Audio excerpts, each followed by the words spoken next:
नमस्कार मित्रों, हम हैं प्रमोद पांडे और आप देख रहे हैं एसपीवी न्यूज।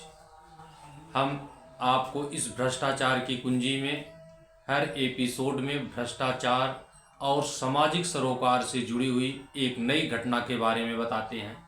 हम आज चर्चा करेंगे जनपद जौनपुर के एक चर्चित हत्याकांड, जो एक ताइक्वांडो खिलाड़ी अनुराग यादव की हत्या कर दी गई।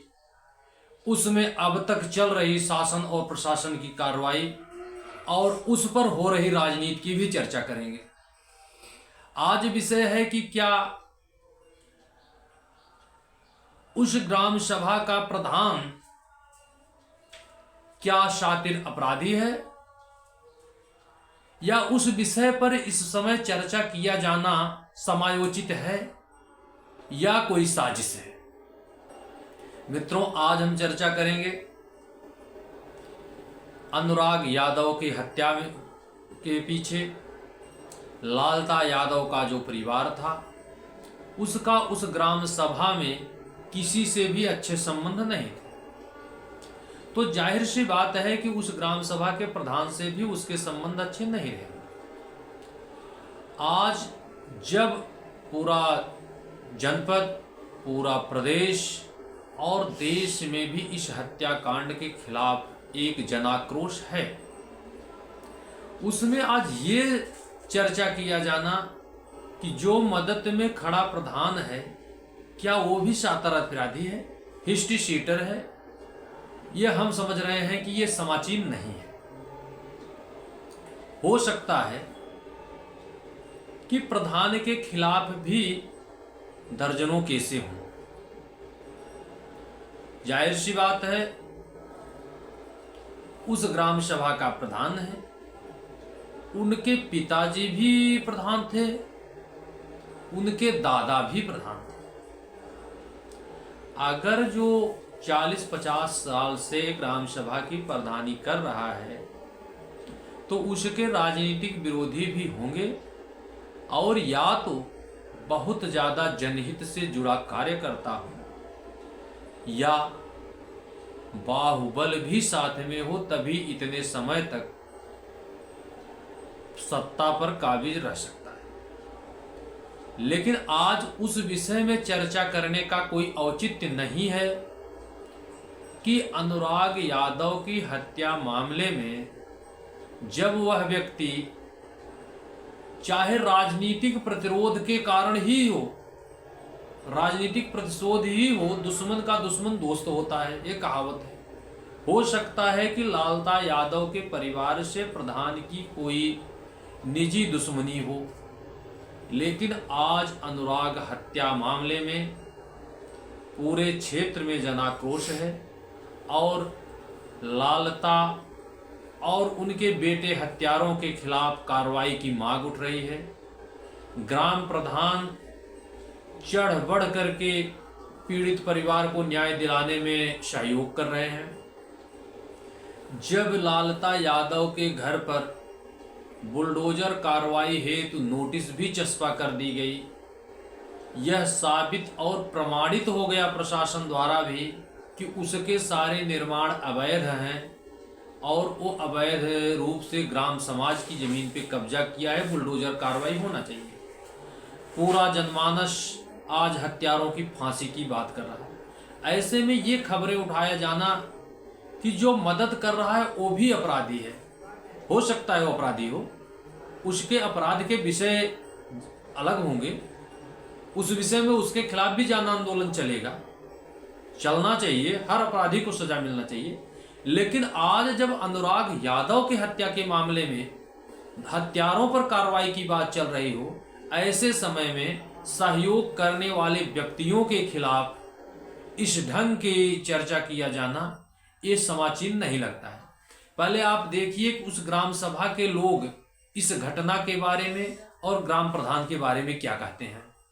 सामाजिक न्याय के योद्धा हैं, ठीक है। और ऐसी घटनाएं जो होती हैं समाज में, जो परिवार के पीड़ित परिवार का पूरे एकदम मजबूती के साथ प्रधान जी खड़े हैं। अब भाई ये खड़े हैं तो अब देखिए हमेशा है, जो एक दो पक्ष हमेशा रहता है, एक गलत एक सही, हर एक जगह पर। अब प्रधान जी निष्पक्ष परिवार के साथ खड़े हैं, तो कुछ इनके विरोधी हैं। भाई प्रधान हैं, चुनाव लड़ते हैं, तो कुछ इनके विरोधी हैं जो इसका फायदा उठा के बिना अनावश्यक प्रधान जी को हौसले को तोड़ना चाहते हैं। और जिस हम आपके न्यूज़ के माध्यम से बताते हैं, ऐसा प्रधान शायद ही कहीं मिले। प्रधान जी जितने दिन से आज घटना हुई है, निरंतर रात रात तक प्रधान जी परिवार के साथ खड़े हैं। और जो भी सहयोग है प्रधान जी, एकदम जान लीजिए कि इतना अफवाहें जो न्यूज़ पे चल रही हैं, उसके बावजूद भी प्रधान जी आए हैं। आज सुबह से कंटिन्यू परिवार से भी मिले, परिवार के पीड़ित परिवार को उन्होंने आश्वासन दिया कि देखिए आप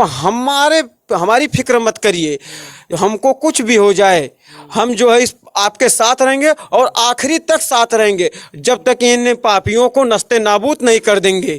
ठीक है, तो हम आपके माध्यम से कहें प्रधान जी बिल्कुल निर्दोष हैं, हम सबके प्रधान हैं, हम सब जानते हैं। और बस यही आपने सुना किस ढंग से ग्रामवासियों और क्षेत्रवासियों में इस विषय में चर्चा है। आज निश्चित तौर पे हमने पड़ताल भी किया, पता चला कि प्रधान के खिलाफ भी कुछ आपराधिक मुकदमे हैं, लेकिन उन मुकदमों से इस घटना से कोई वास्ता सरोकार नहीं। आज जब विषय अनुराग यादव के परिवार को न्याय दिलाने की चल रही है, ऐसे में सहयोग करने वाले प्रधान के आपराधिक इतिहास को खंगालना, उसे सार्वजनिक करना और वो चर्चा का विषय बनाया जाना, यह समाचीन नहीं लगता है। प्रधान भी अपराधी हो सकता है, लेकिन उसने किसी की हत्या नहीं किया है। अगर वो भी किसी की हत्या करता है तो उसके खिलाफ भी कड़ी से कड़ी कार्रवाई होनी चाहिए, उसके लिए भी फांसी की मांग होनी चाहिए।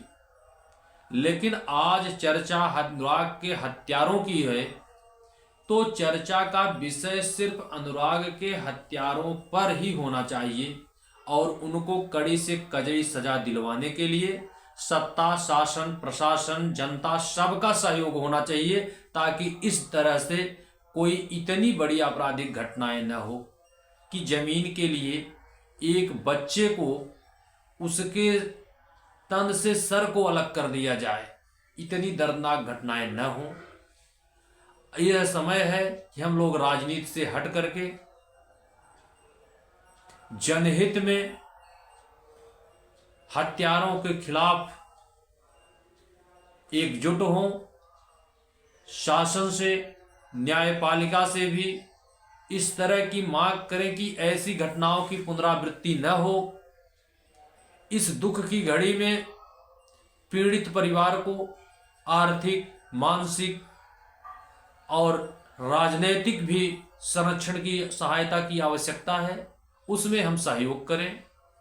विषय से ध्यान को न भटकाते हुए अपराधियों के खिलाफ कठोर से कठोर कार्रवाई करने में सब मिलकर सहयोग करें। यह राजनीति का विषय नहीं है। इसमें प्रधान की जाति दुश्मनी लालता के परिवार से हो सकती है, व्यक्तिगत कुछ लोगों की दुश्मनी ग्राम प्रधान से हो सकती है, वो अलग विषय है। लेकिन अनुराग के परिवार के साथ ऐसी घटना के खिलाफ अन्यत्र चर्चा में ध्यान भटकाया जाना एक कदाचित न्यायोचित नहीं है। इस अंक में इतना ही। अगले एपिसोड में हम इस हत्या के कांड से जुड़े और बुलडोजर की कार्रवाई क्या 25 नवंबर के बाद होगी, अगर 25 नवंबर के बाद कब शुरू होगी, या उस पर हत्यारों का परिवार माननीय उच्च न्यायालय से क्या राहत लेने का प्रयास किया है, वो सारी अपडेट निकाल करके हम आपको अगले एपिसोड में प्रस्तुत करेंगे। तब तक के लिए अगर आप हमारे चैनल पर नए हैं तो चैनल को सब्सक्राइब करके बेल आइकन की बटन जरूर दबा दीजिएगा, ताकि कुछ ही घंटे बाद बुलडोजर कार्रवाई पर ताज़ा अपडेट आप तक पहुंच सके। क्योंकि कुछ ही घंटों में यह कन्फर्म हो जाएगा कि बुलडोजर की कार्रवाई होगी कि नहीं होगी, और होगी तो कब होगी, इसकी अपडेट हम आपको अगले अंक में कुछ ही घंटों बाद देंगे। तब तक के लिए जय श्री राम, जय हिंद, जय मां भारत।